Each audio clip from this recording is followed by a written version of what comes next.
series. You start. All right.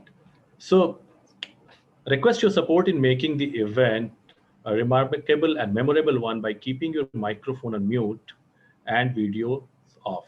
That will help us keep focus on Varun and who is our guest speaker today. Also, request you all to fill in the form as shared in the chat box. From time to time, it will be shared with you. This will help us with your valuable feedback, that's one, and suggestions to make the series more interesting, engaging, and more rewarding as we go along. We will keep you posted regarding our upcoming events as well once we get your contact details. Also, please feel free to ask your questions to our guest speaker, who will definitely be sharing lots of thoughts, but you might still have some questions. But put them in the chat box and we will definitely take them up at the end of the session. Thanks and appreciate your support and interest in hearing us out. With this, I'll welcome our esteemed guest for today, Mr. Varun Kohli. Varun, we are looking forward to a very insightful discussion with you. Thank you, Manish, and thank you all for making me a part of this initiative. And of course, thank you to all the people who are attending it. Yes, of course. Let me also share why this Feed Friday series is conceived. This has been conceived by us, which is Future Lista Consulting Partners. We are a boutique consulting firm and we are committed towards creating future ready organizations. That's our focus area. So we also provide entire spectrum of HR and business consulting services and lots of solutions around different leadership activities. And we've always been focused on business with purpose, and that has led us to a partnership with the Safe Foundation, which is a not-for-profit organization working towards building an inclusive ecosystem specifically for persons with disabilities, and it strives towards empowering them to become productive contributors of the society and businesses. That's where we are. So our idea of bringing Feed Friday, which is a premier online conversation series focused on leadership and its challenges in the VUCA world. We are hearing this VUCA world so much today, uh, and we are committed to exploring, understanding, and addressing the corporate community's most challenging issues in today's world. Every Friday evening, we invite a thought leader like Varun today to discuss their insights into the idea of future fit leadership during these unprecedented times. The conversation is primarily structured around three dimensions: future, fitness, and leadership, as the name itself suggests. Uh, Here we explore and understand how leaders are envisioning the future, what are the some of critical shifts happening today and bringing new challenges and disruptions. Having said this, now it's time to begin our conversation with Varun. Thank you, Varun. So I'll take on this program along with my co-host Anirudh Singh, who is an HR and business transformation specialist with over 2 decades of enviable experience. With that, I would request Anirudh to initiate the conversation with Varun. Hi, Anirudh. Thank you, Manish, and good evening and a warm welcome to all the participants. And today's guest speaker, Mr. Varun Kohli, the Group CEO, ITV TV Network. Varun, as we begin, let's explore for a moment the future context that we are getting fit for. See, the businesses are facing a wave of disruptive influences. Uncertainties are norms. There is a multifaceted world crisis, a health crisis, an economic crisis, a societal crisis, a racial crisis, an environmental crisis, and also rising geopolitical tensions. In the face of these challenges, there is also growing realization that if societies and businesses have to grow, then employees, customer, and communities have to be healthy. If they are not healthy, they cannot thrive, they cannot grow. If our planet is on fire and our society is fractured, how you think that we can address these challenges with interconnected emergencies, I would rather call them, facing our societies and planet, seismic shifts and mega trends driving these massive exponential and disruptive changes. Over to you, Varun. Yeah. Thank you, Anirudh. I'll start with a simple thing that we witnessed was the phase 2 of the pandemic which came in. And all of us, in some form or the other, have been affected, right? And it affects organizations too, per se. So today, organizations are looking at becoming more employee friendly also because of the way the entire society has now changed. The evolution of the society is on a different tangent altogether. To illustrate the example today is empathy has become the biggest norm today in the way that the businesses are being run. That is one. Secondly, you have to make yourself future ready. And when I say future ready, the future is right on the doorstep and you were not even prepared. Like the lockdowns happen, and especially in the business of ours, where we have to provide an 18-hour news content. I mean, how do you get ready for that? How do you get people to be more motivated and all? So what you have been saying is exactly the task each of us have been thinking about. That how do we get it, and what is a future ready organization? What is a better form of a future ready organization? And answers are everybody is giving a hit and trial today. Some people are looking at technology as a major disruptor, which is there. Somebody is looking at getting the right skilled forces where HR becomes a key area. Because today, the kind of quality of manpower you required, say, a year back, there is a huge change of the new quality of people you require today. Today, the degrees are not that important. Skill set is the important thing. So we are reaching towards a very different tangent. Today, I don't need a person to come all the way to be in the metro to work with me. He can work in a far-flung area also, right? And then also can contribute a lot. So there are challenges that none of us are prepared for, and this pandemic forced us. But as I say, whenever there are challenges, is where the excitement is. So as from the news perspective, I can say there's a plethora of things that we have done to get into the future ready mode. How we made anchors do their shows from the home, which was a new experience altogether. How did we use technology as at the best? Because today mojo journalism becomes the biggest thing. Today the cameras will go out of business in the next few days when it comes to reporting per se, because everything is on the mobile. I have a software which I put on a mobile, and a guy sitting in a remote location can talk. So I'm just giving you brief examples of how forced disruption is what I'll say, has changed us to look into the future ready uh, process that we are in. But saying that, we are still not future ready. None of us are. I speak to a lot of corporate leaders. We are working towards it because by the time you decide that this is the future, pandemic part 2 hits you again, and then you are back to square one, and then reskilling, relearning, and then coming back with a new area on how to make the organization go forward. Because today technology has become more bigger than even a people to a people interaction. Because whatever said and done, when you used to have a meeting in a room, the ideation was much more than the ideations that happen on the Zoom today, per se.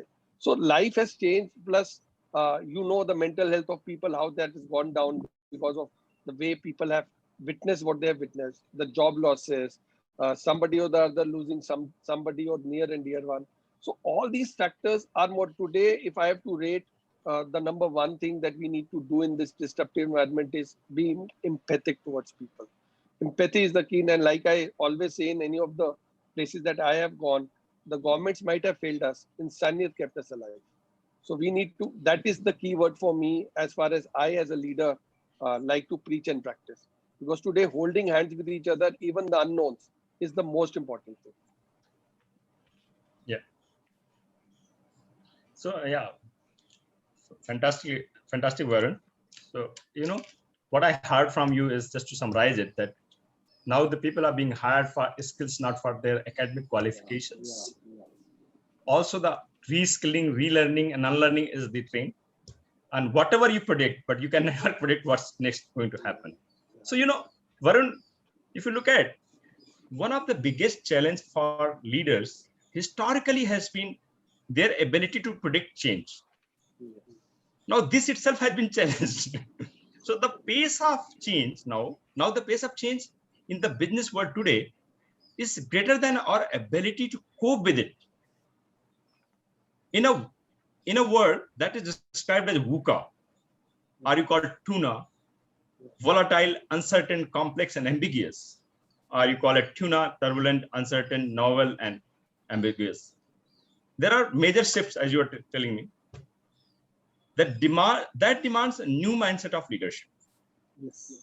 So how would you like to define the leadership in today's highly dynamic and disruptive times?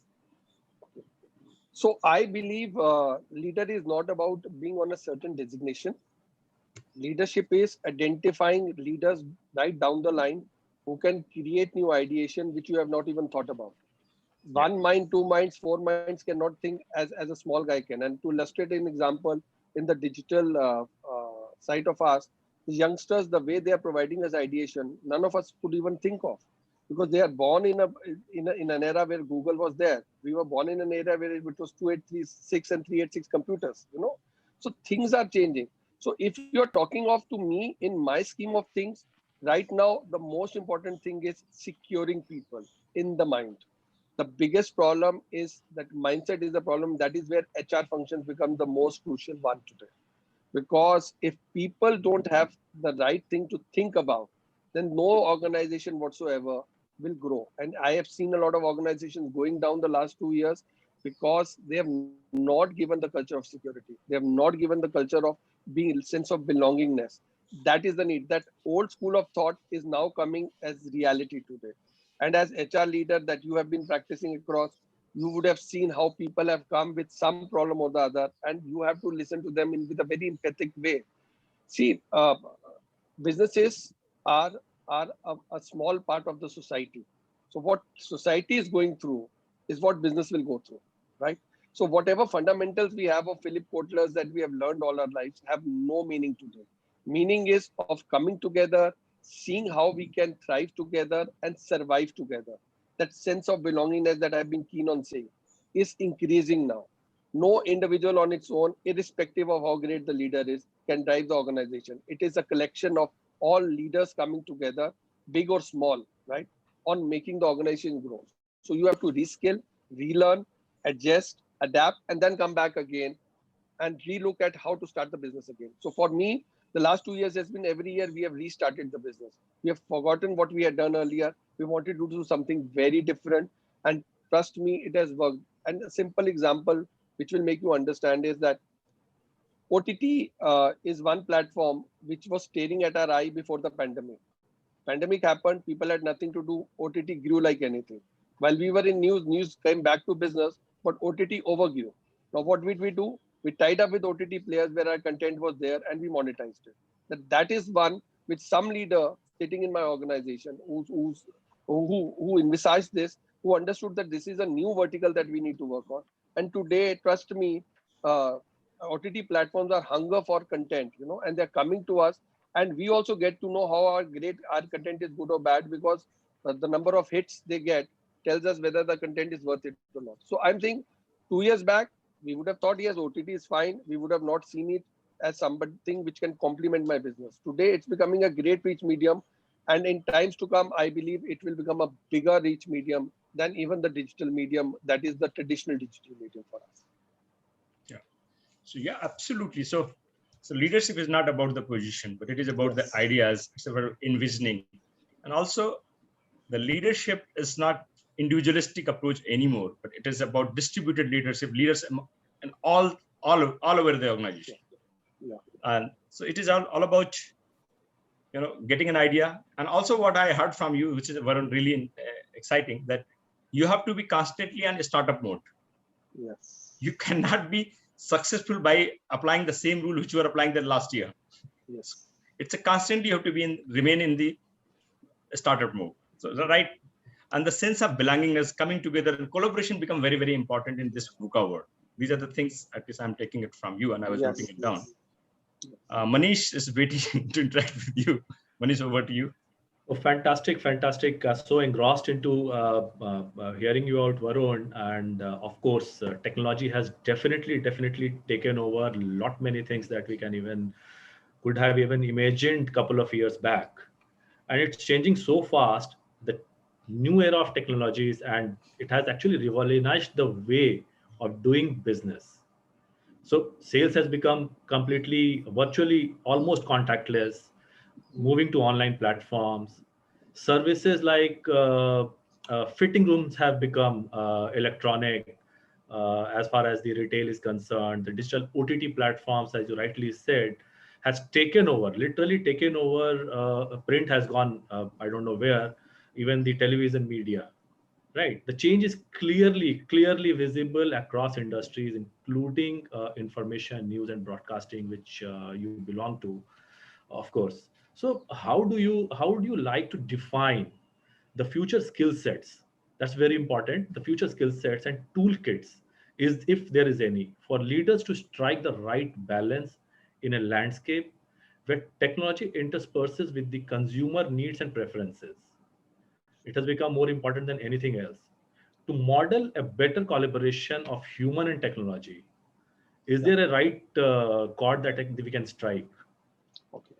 So, Manish, I'll answer it in my own way of looking at it because I'm more of a people's leader than a management leader. I position myself as a people's leader because you learn a lot from one another. Yeah, So, coming to technology, it's no rocket science. Everybody knows what technology has done. The yeah, Zooms, the Google Chats, you name the things, everything has become disruptive. And the biggest media channel today is WhatsApp, whichever way yeah, you put it, apart from Google. I'm sure the number of time, the time spent on a WhatsApp is much more than any of the media vehicles today.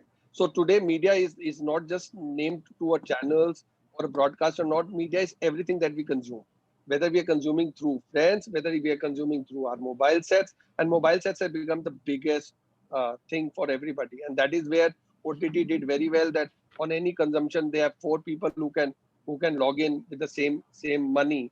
So what right. happens is they go to a multiple audience, right, who can watch their content the way they want. Now, Yeah, in this disruptive world, technology will become the key, and it will be the key in the next 10 years, irrespective COVID happens, not happens. But technology is the simple two reasons. One, it saves a lot of cost for the organization. Plus, it brings new technology, means it brings new behaviors, new areas to experiment and talk on. That is the difference which is there. But the most important thing is you bring any technology, you bring anybody, but the human interface is not up to the mark. You don't have future fit leaders with you. Trust me, no organization will survive. And when I say future fit leaders, it starts right from the downwards thing. Even a peon in your organization should be future fit and be happy towards the company, because a happy organization will always grow come what may. So I am more towards in line towards the value systems that our families put together to us when we yeah, started our work, where even anybody, even in our neighbor, somebody was bad, we used to listen him out and say, oh, you had a bad day, don't worry, next day will be like this. So yeah, I'm saying today everybody of us is hurt at some form or the other. Maybe a job loss, maybe somebody close to us as we have lost and all. Today, repairing the mind is important, and that is why I constantly say HR will become the key function in the next 10 years, much more than what it was earlier. And it will not be only identifying talent, it will be identifying skill set. Today, talent goes and skill set becomes a thing. So, a graduate might be a better guy for me than an MBA today, because MBA comes with a certain pedigree of saying that we know all. We need people who want to learn, who want to make us learn also. So that is the, and what balance right now, technology is far ahead, but I think the human face will come very fast. So I there's no specific answer of a 50-50, 60-40, but the broadly that I understand from how the organizations are transcending and progressing in this environment, everybody is doing a hit and try. Nobody knows what's happening. But whatever is successful, we are working on that more. Whatever has not been successful, we are re-looking at it and working on a more successful model. absolutely.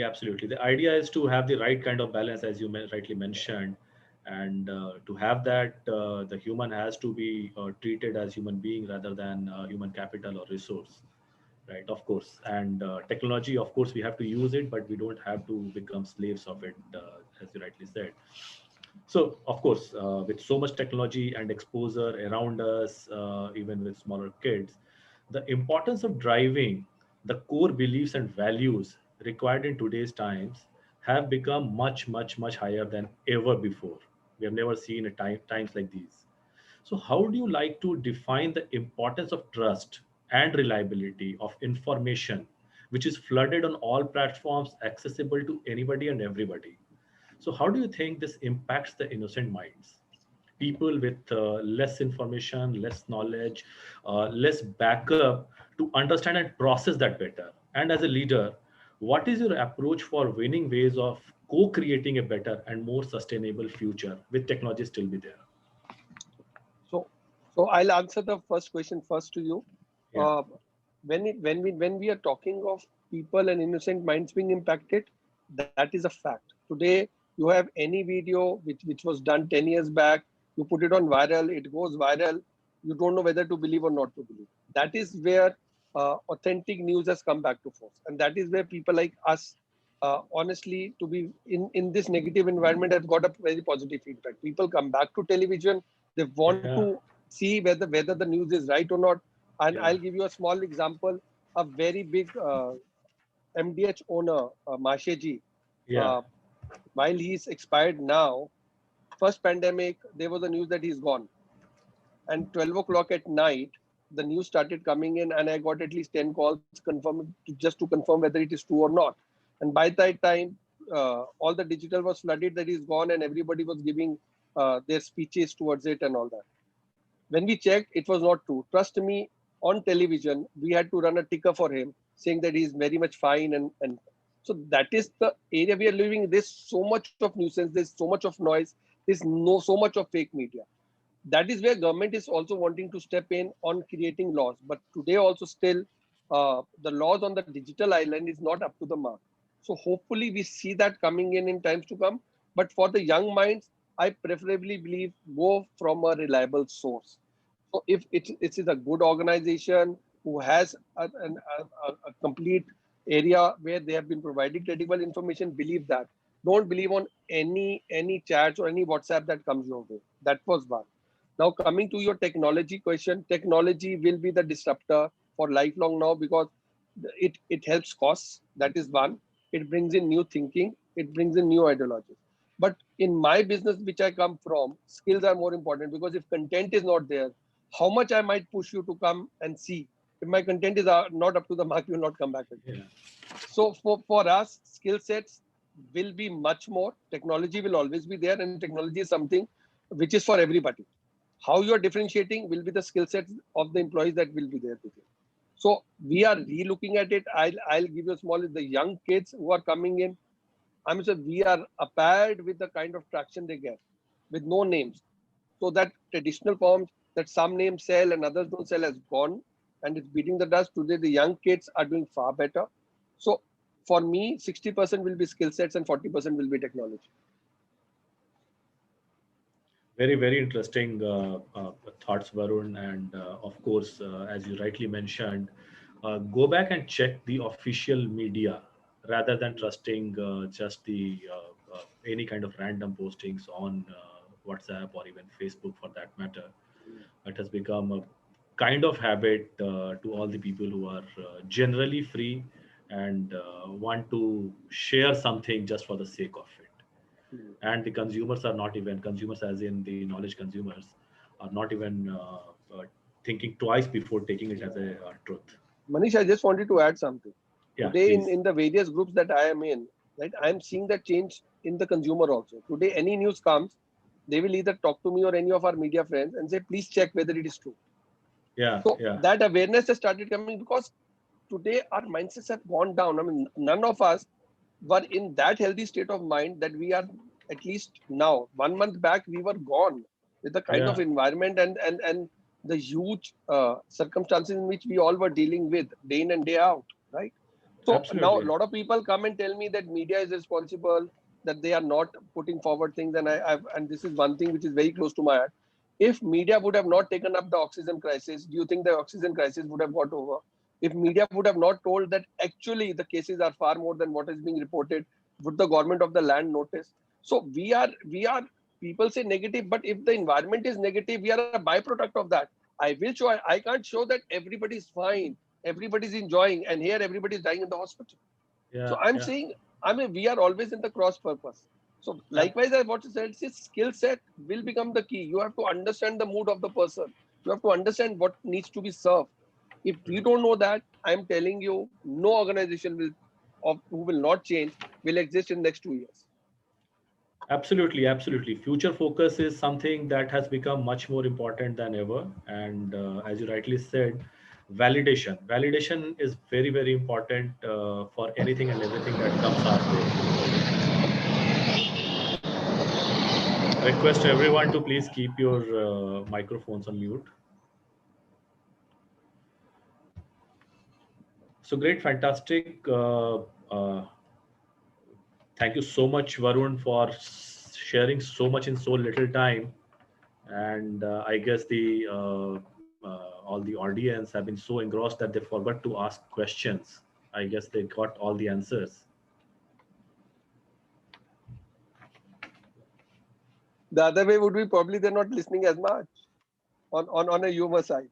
That can always be the flip side, yes.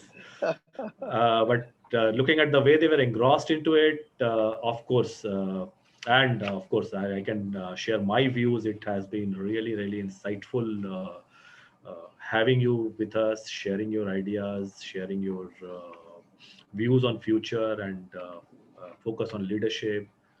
Fantastic evening spent with you. Thank you so much. Thank you, audience, for so Yes, we patiently have rapid listening fire. to us. We have rapid And fire. oh, great, fantastic, fantastic. So we'll move on to rapid fire with this, and we still have some time. So you are trying to say that we still have fire. We still have fire. Fire is always there. You know, Varun, I was wondering when I was listening, and it matters a lot when it's coming from a CEO, that the organizations which are totally focused on getting output, treating human being as a resources, and maximum exploiting them for the benefit of the organization. That is changing. You cannot use human being as a resource. You cannot. The person is having the unlimited potential. You have to nurture. You have to grow them, and then only the organization will be successful. But a lot of people still have to learn that lesson from people like you, that we need to be nurturing, caring, and developing the talent potential, not just exploiting the resources. A human cannot be a resource. Yes, it is not. It's a resource. I'm saying human needs to be treated like a human first. I'm saying human comes first. I'm sorry, this is a topic which I have had with numerous leaders that I speak to. You know, we are a byproduct of a society, right? We are all going through the ups and downs on what's happening in the society. First, treat them with right dignity, right effort. I'm telling you, you will get results that you can't even think of. The day they get sense of belonging. Yeah, you rightly said that first is the sense of security, sense of belongingness. These are the very important aspects. So now let's move on to rapid fire round. Yeah. And my very first question goes to you. Define a future fit leader in one word. Adaptive. It has to be adaptive. Wonderful. So, Varun, as we are talking about this VUCAD word, volatile, uncertain, complex, ambiguous, and digital also. So what are the key leadership imperatives in today's world? I'll take out Salman Khan's line and say being human. If the leader is not human, all other things have no value, because nobody is going to come and share their problems. And once they are not able to share things with you, you're not a great fit leader. Absolutely. So moving on to next, fantastic. What is key to building an inclusive, equitable, and regenerative economic system?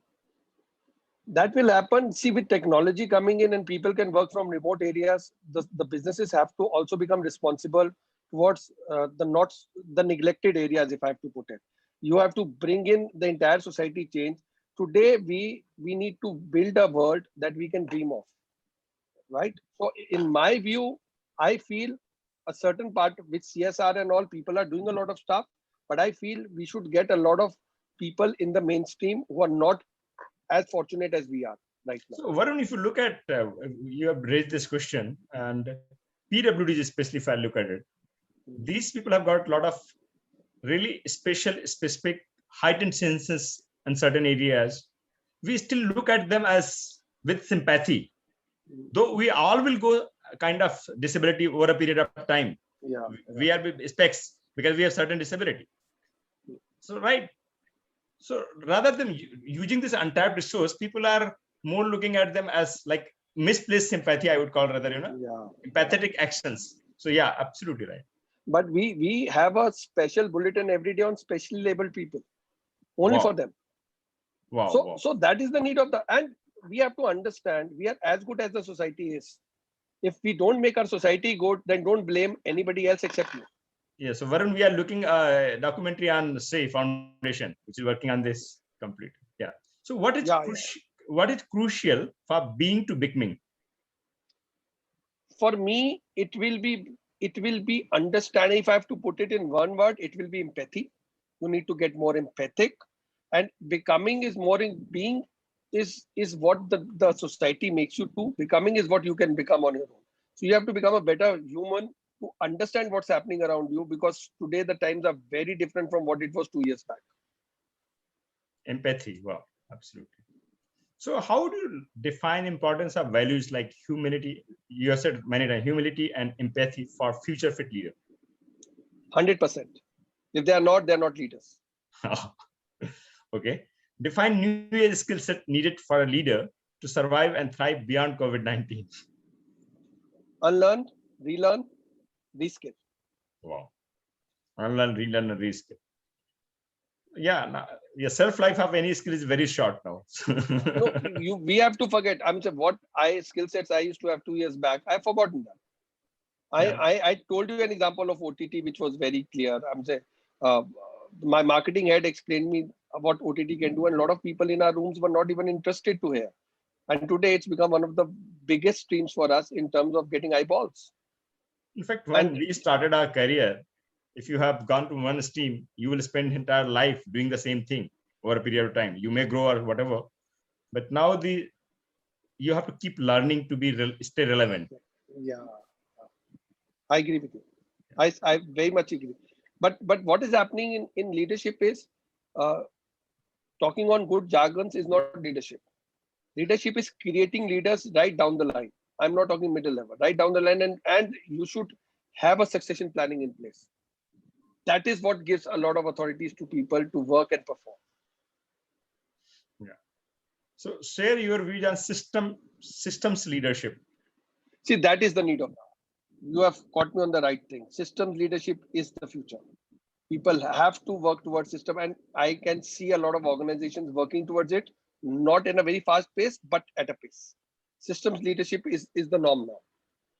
I mean, that's the right word I want to put it across to what you're saying. Thinking comprehensively and all around. Yeah.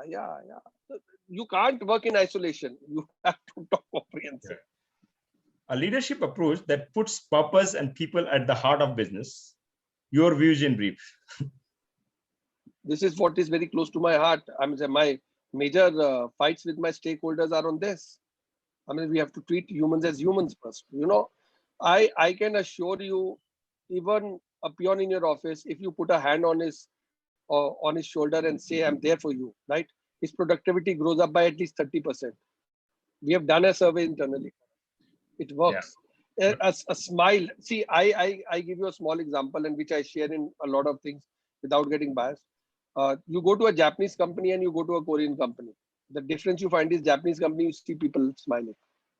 That is where the organization. Yeah. You've been a media guy. I will not tell you the name of the person, but I have worked with one leader, and he told me that we hire people who think the company first.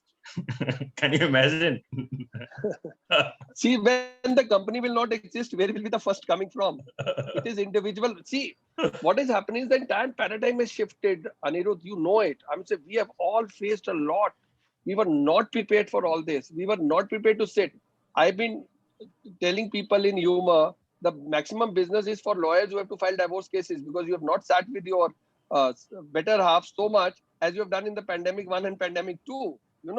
So I'm saying the whole paradigm is shifting today, and you have to adapt yourself towards that paradigm. And that paradigm is first understand people. See, I will only learn from you if I understand you, if I'm empathic towards you. Otherwise, why will you tell me something where you are better than me? And if I'm not ready to learn, then I can never learn anything. Absolutely. Now, also one of the expectations from the leader is to manage their emotions in intense situations, especially when all the stakeholders expect to see results. So how you see this thing, that the dilemma of... See, the stakeholders will look at results, because ultimately we are in business, we are not in charity. That is there. How you have to achieve that results is where the balance of humans come in. And that a lot of owners have started realizing. I mean, they are reaching out to more people, and not only leaders, down the line also. They're speaking to people. See, as I said, Anirudh, we have come in this time which none of us were prepared of, right? But I strongly believe there has to be a balance between both. I still feel the stakeholders will want their pound of flesh, because ultimately it's their investment and capital which has gone. And organization, if it has to run, has to have that. And a simple example being, a lot of people could not come to office because of pandemic. Still, the salaries had to be given, expenses had to be there. That expenses have not changed. So to be honest, if I was also at a level of an MD somewhere, of course I will expect return on investment. But yes, how much? What is the greed and what is the need? That is the difference. Absolutely. What's the need? What's greed? Absolutely. So, Varun, what keeps you driving as a leader? What keeps you driving? Passion to build businesses and people. So I like building people as much. Oh, perfect. So it's clearly coming out that you are a people person completely. Okay. So business growth through people growth. That's what that's the message I'm getting from you. If people grow, businesses grow like anything. Right. So among us, we have Rajivji, who is our mentor, coach, guide, and the force behind whatever we are doing. And under his guidance, mentorship always, and he's always there. He has some questions to ask you. Wow. So rather I ask this question, I would like to pass on to him, that let him ask that question directly to you. Yeah, thank you, Anirudh, and wonderful, Varun, for your, you really gave that distilled wisdom around. But I too have some questions around the fact that, in this context that you have described, what needs to actually stop, start, restart, and be accelerated towards creating a sustainable future? I mean, given all the context of change, disruption, where there is technological disruption, where there is tumultuous market as a result of that. So what needs to be stopped? What do we need to stop, start, or restart and accelerate in these domains to keep a sustainable future? And in continuation of that, there is an issue what actually, triggered me with your fact that you're a people's person. And I found that very, very apparently.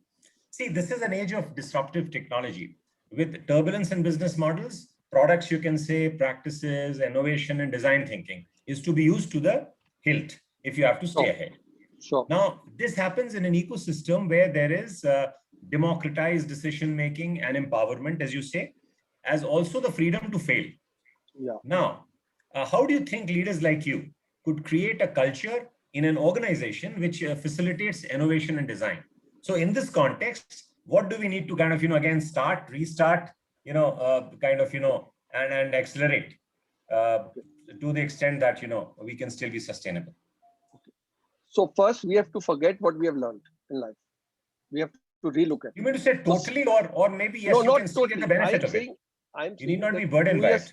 Yeah, but I'm saying 2 years back, what you faced, and 2 years now. I'm saying if you go by the 2 years back practices, they will fail, Rajiv, as far as my understanding. Absolutely, no doubt about it. No doubt. So when I say the core to you will never change, like I say, a core to a human will never change, a core to a business will never change. But how to build that core and build it up is upon us as leaders to see. So I'll put it the other way around. Start is dialogue with your employees. Make them give them a sense of belongingness. Today, everybody is worried about their jobs. I can bet on it, whether it is the best of leaders or downright, whether I'll be able to survive the next month or not. So you have to give them that importance. You have to give them the sense of belongingness. That will help them to come out of the fear. That is one. Technology is the biggest disruptor. Embrace it. Embrace it with complete hands and see how your organization can benefit from the organization. And I'll give you a small example. A small camera, and my industry, which I'll make you understand, a small camera where a cameraman has to go, a reporter has to go, and has to go everywhere and do a reporting, costs more than lakhs for us, right?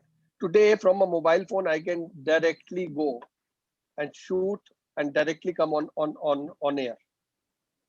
So look at the cost, look at the reskilling that you have to do, look No at doubt a about it. guy, Absolutely. and as Anirudh was saying, of re-engineering, a guy in Chapra, I can ask him to be a reporter of mine and report from there directly. Why do I need to send reporters? So, so, so the management is very happy with the cost being curtailed. You are reskilling, right? And then you are getting in new age people who can come from anywhere and report, and you never know what works for you. And today, especially, that is where the reskilling part is coming in. And more importantly, is people need to know what is expected of them. Trust me, 90% problem comes is that they don't even know what is expected. They just get huge jargons to work on, and they don't even know how to go about it. So when you talk of restart, reskill, right? If I'm able to answer this question or anything is missing, you can please ask me. Yeah, So stop, whatever. start, restart, and accelerate. That's the Yeah. simple thing. How do you stop? What do you start? What do you restart? Stop being a leader. Start becoming a part of the leadership process. That's the most important thing. I am telling you, the last 2 years, I've learned so much from people down the line and I'm so grateful to them that I had never learned as much earlier. Why? Because disruption brings that you have to bring creativity of ideas. So whichever organizations you work for, if you not embrace an environment where new ideas can come in, the organizations cannot prosper and progress. So that is the one. And what was the second question, Rajiv? You can say, then I can. So that was in the context of disruption. What kind of culture where innovation and design thinking actually is possible? Because there you have to give these people that that freedom to fail, possibly, and do away with that fear of failure altogether. I mean, from out of their own fear of failure or judgment by others or their own cynicism, how do you create that culture of facilitation where people feel empowered to take a decision? In fact, because you got to have that audacity today. You have to have that agility. You have to have that adaptive quality. So how what is to be done is known, but how do you create this culture where, from authoritarian, top driven, now it's bottoms up, more facilitation driven, not control. So you have very little, power to control. So how do you actually do the other paradigm of, really doing something with your influence and communication rather than using your power and authority?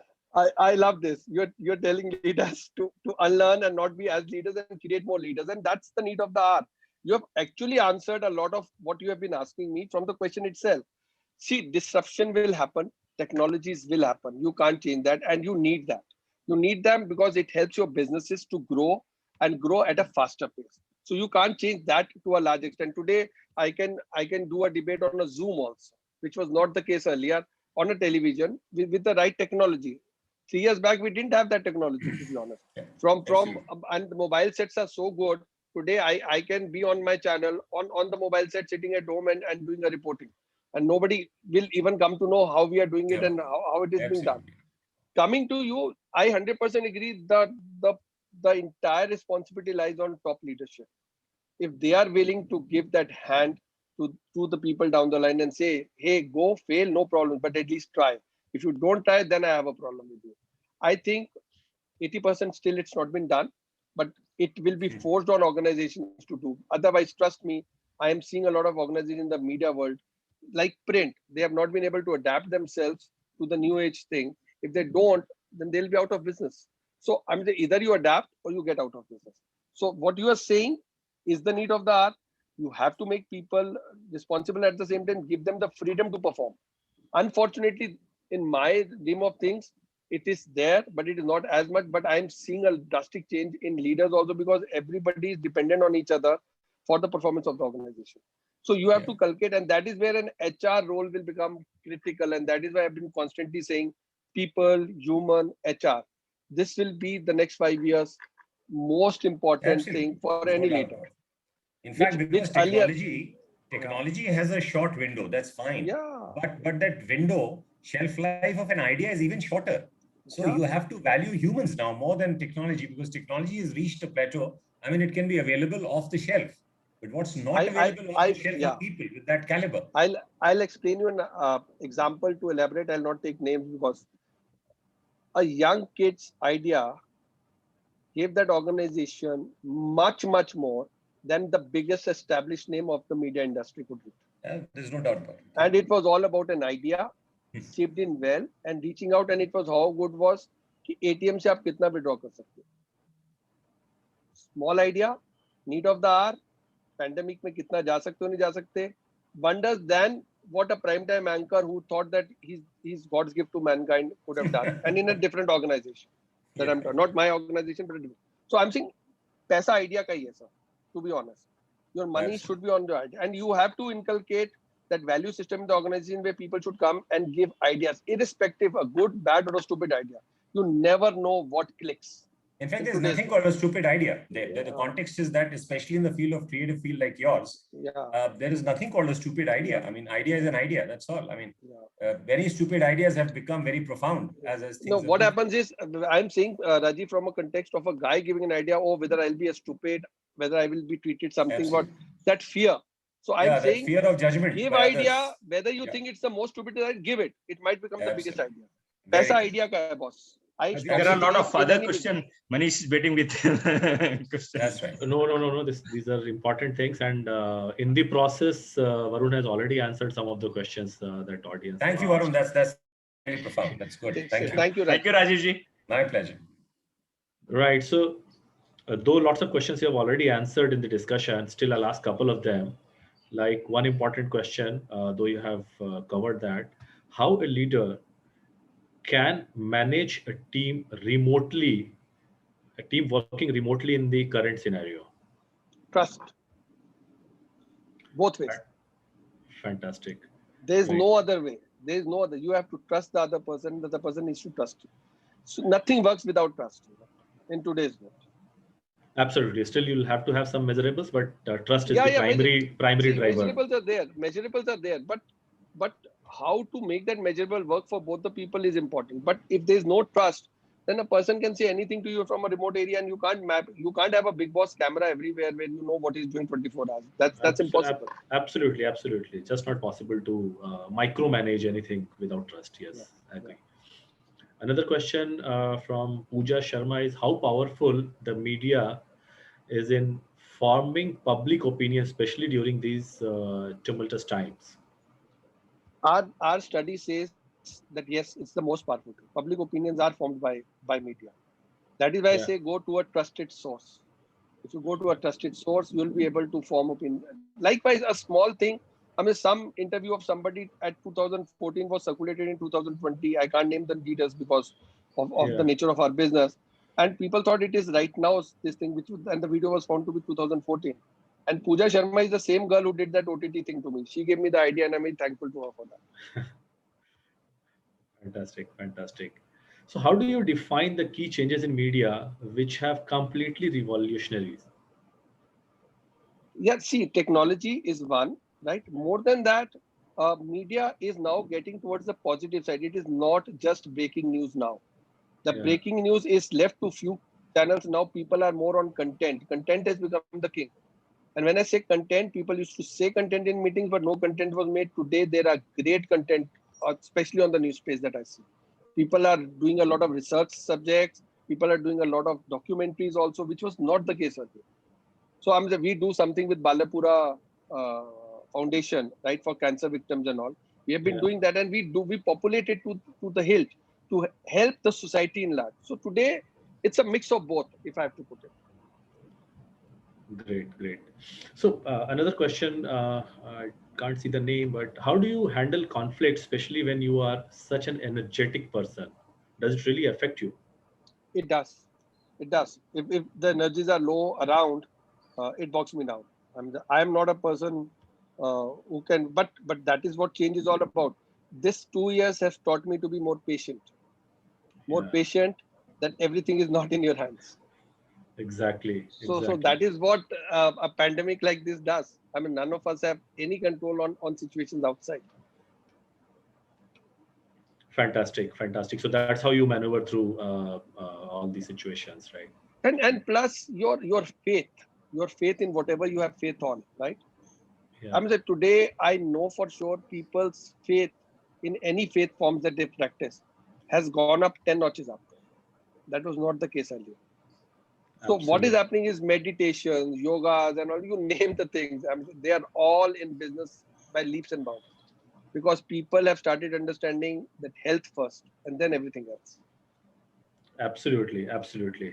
And with leader like you, of course, I'm sure you'll be able to energize others across your organization.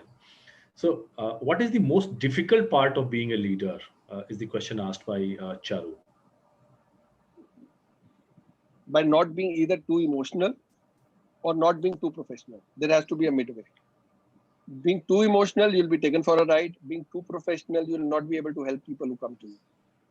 So the biggest task today is there has to be a midway where you handle emotions and professional both. Very interesting question. How can we refute politicians when they mention media as fake media? Any audiences, and I love this because the same politicians then want to be a part of our show and we refuse them. Today it's very convenient to say anything which is fake, but they're not realizing that the guy on the ground really slogs like anything in spite of pandemic. In spite of him, he might become COVID positive in spite of everything. So this is a norm that you have to live with. I mean, it's like any entertainment business also. Yeah, a lot of people like Salman Khan's movies and a lot of people say they're trash. So you have to live with it. And politicians is something I don't trust. So I have no problems on they saying anything to us. Absolutely, absolutely. So talking about trust and fake news, we'd like to know your views on the Twitter controversy. This question. I can say a lot on that, but being at the position that I am in, I will just leave it Would you like to take this? One sentence, which is there is that the law of the land needs to be respected, come what may, and it cannot be different for people coming from outside and different for us. So if I, as an organization, I'm going completely by the law of the land, right? Then any company working in India should follow the suit. I don't think there's anything wrong in that. Absolutely, absolutely. Everybody has to be measured by the same scale. So with that, we'd like to thank everyone for coming across and asking so many questions. There are more questions which I guess remain unanswered, but we'll put that across to Varun.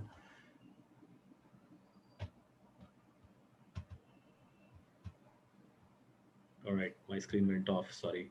So we'll put across those questions to Varun separately and will be answered to everyone whosoever fills the form and we get their contact details will be emailed to them directly. Thank you so much, audience, for your patience and hearing us out. Thank you, Varun, for a wonderful evening with us. Thank you so much.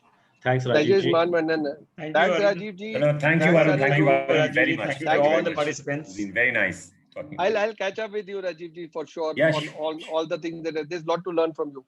No, not at all. It's all, in fact, you were wonderful, in fact, and it was really nice listening to you. Thank you so much. Thank you. Okay. Thank you so much. Bye-bye. Have a nice weekend.